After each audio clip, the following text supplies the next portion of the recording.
Yo, what's going on, everybody? It's your boy Potential Unleashed. We're back with another One Piece episode review, reaction, whatever. This is One Piece episode 1059. I was supposed to react to 1058, but when I did the reaction, I only recorded my webcam. I don't know why I waved like that, but I only did my webcam. Forgot to do the episode reaction, so I just scrapped it. And a week before that, got in a car accident, right? So you guys have not seen me since, I think it's this side, right? I effed up my headset. I'm cheap. And I taped it back together because it works. Alright, so sue me. That's why it looks funny. But if you guys enjoy regular reactions like these, make sure you guys like the video, subscribe to the channel, hit the notification bell so you guys never miss a new video. With that away, my name is Potential Unleashed, and let's get into the reaction. Not gonna lie, I am not a big fan of the Gazembo stuff, but I guess it gave it, or Yamato, a plot line to do something else that did not involve Momonosuke. Because her being strong and important in this, well, at least for this arc, her just being by Momo's side would not allow him to develop. And I think I'm not a big fan of it because Kandro came back alive for this, and I guess this is like, I don't want to say it's reincarnation, but like, this is Kandro, I guess, you know? It's so weird now that Demon Slayer is back and Spy Family was released.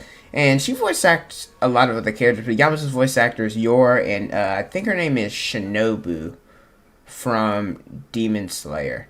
You know, just hearing her, it's just like, man. But I guess she voices powerful women.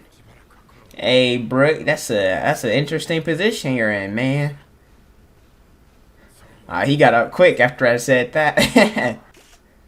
Nigga Robin looks too good for y'all to be trying to kidnap her. Here's a Pooh. You know that he's out here always in trying to get the scoop, trying to betray everybody. Somebody take this man out. You think, okay, Pooh, you think they're really just gonna sit there and let you just take pictures like that, like, with you just getting away? Because Zoro already cut you down and, see, yeah, what you thought this was? Look at that finger pistol in the neck. He's gonna lick it? Oh. I was say, you're crazy as mug if you're gonna lick a bloody, like, finger. It's nasty. What? Bruh. You know, okay, spoiler alert for the manga. Go ahead, skip ahead on the timestamp on the screen for this. What's crazy about this is, we know that X-Drake is a member of SWORD.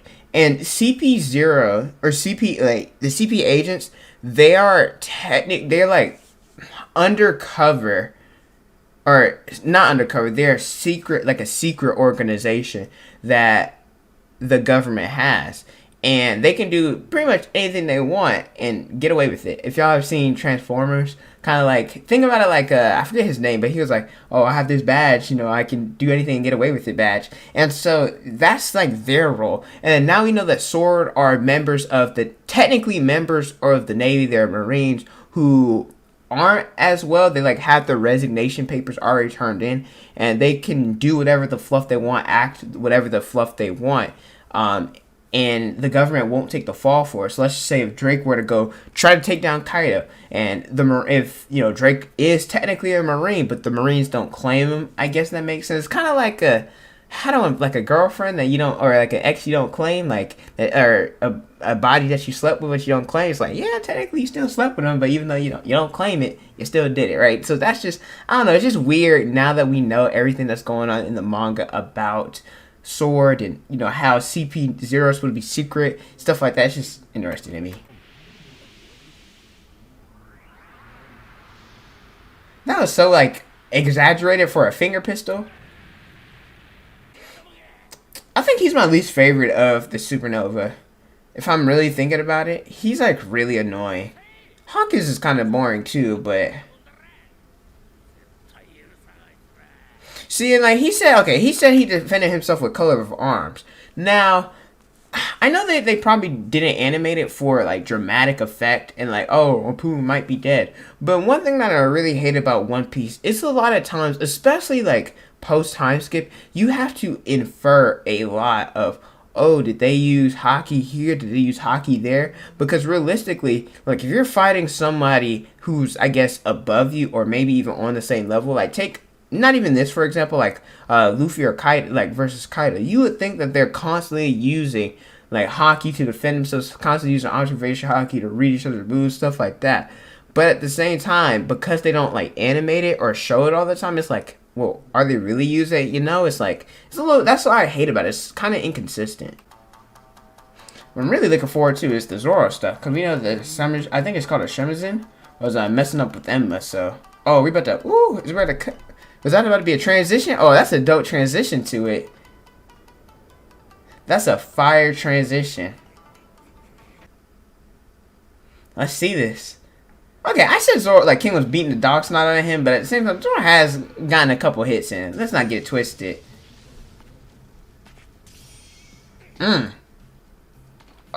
Ooh, okay, before this keeps going. And now, I will say this. Typically, when it comes to the One Piece anime, whenever there is one episode that is, like, really... And I don't understand why this happens, because I think it has nothing to do with the budget. I think it has something to do with the different directors, because there's been times where, like, fire animations happen all because of, like, leadership and directing, all of that. But that's a story for another day. But it happened with Zoro a couple of times where, like, his animation has been okay when different things have happened, but because, like, the episode before was, like, really freaking good, I feel like Zoro has gotten the short end of the stick. And not to say that he hasn't been good, because he's had a lot of stuff in Wano that's been great. But, like, last episode, I wish I had my reaction to it and that was on YouTube, but like I said, I messed up the recording. I will say Zoro vs. King, like, they reused the Dragon Twist. I made a short about that as well. They reused a lot of stuff, and some of the animation was cool, some of it wasn't. And I feel like for Zoro vs. King fight, it's my favorite fight in the series. So I really hope that this episode and the different things that happen afterwards are nothing but greatness. But I will say, I think the fight, at least the animation for it, I give it about a 5 out of 10. Like I said, there has been some highs, some stuff that have been really good, but there also been some lows and stuff that have been really trash. So I'm hoping this episode, I've seen like the previous stuff, hoping this episode's pretty good. See, that's animated beautifully right there. Uh-oh. He said jackpot. Oh, he's gonna freaking self-destruct. Or something. That is a huge explosion.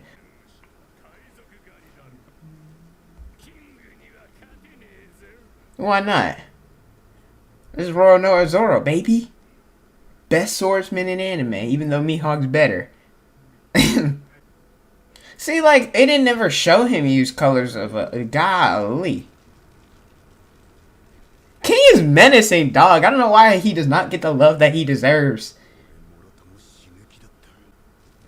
Well, here's Toei's special. The slow, hold up the aura. Oh, he's about to do the lion strike. One of my favorite attacks. Aura peace. Aura peace. Let's go. Woo! Okay, that's one of the first times that I think that they've, even though I had a lot of aura, one of the first times that I think they've used that attack really well. Like, seeing his speed, the way that he attacked him, that's dope. Oh, he's about to take a nasty hit. Shoot, you better throw that sword at him or something. Got him straight in the the side of the stomach. And for those of you who I was gonna be like, oh, well, there's some very strong flashbacks. They actually showed this in the manga, so it was like more panels, but you know, testing fate. I'm not gonna lie. Recently. I'm gonna do like some of my favorite Zoro quotes. And like explain why I like them, because the more I read it, like, let me pause real quick. Zoro like has a lot of stuff that I think, in terms of like writing, we don't look at him like we do Sanji, like we do Robin, like we do Law, Chopper, Nami. I can keep going. But in terms of like the way that like his role in the series, the things that he says, it's like really impactful and really influential. Like this, he's like talking about which is stronger. I think he said his luck or like the sword basically, and whichever one is stronger, it's gonna survive. You know, talking about different things like that. Like Zoro's a savage. He keeps it real, stuff like that. That's what I like about him. So like this scene was dope. Well, yeah, he's a swordsman. Oof! King kicked the mess out of this dude. Zoro's getting effed up. He is getting tossed around like a rag doll. Hey, you got 2 more swords you gotta catch, man. I want to get stronger for her too. Zoro still got the weakest backstory in the series, but it's fine, I guess. A lot of people are expecting him to get like a second backstory. I don't know why, but oh, we're about to get a flashback next episode, probably, about how swords are made or something along the lines dealing with swords. Definitely. This episode was alright. Like I said, the Zoro, I said this earlier, Zoro versus King stuff has kind of been hit or miss. There's been different things that have been really good, different things that have been really bad. I think, like, for example, like the Luffy versus Kaido stuff has, for the most part, been really good. The Sanji versus Queen stuff, for the most part, been really good. And the other Straw Hats as well, that their climaxes, Jinbei and Who's Who, Nico Robin, Black Maria, and others, theirs was good. I do think Laws and Kid and Big Mom's, it's been alright. It's been alright, but I think far and far, Zoro has been the most disappointing in terms of animation quality against this fight. So hopefully, at least for the climax of the fight, that it's going to be really freaking good. I'm looking forward to that. But overall, decent episode. Right, nothing exciting really happened. But it was pretty decent. Let me know how you guys feel about this episode in the comment section below. But thank you guys so much for watching. Don't forget to like, comment, and subscribe. Also, the notification bell so you guys never miss a new video from me. Instagram, Twitter, Snapchat, and TikTok. It's on the screen and in the description below. Thank you guys so much for watching, and don't forget to unleash your potential.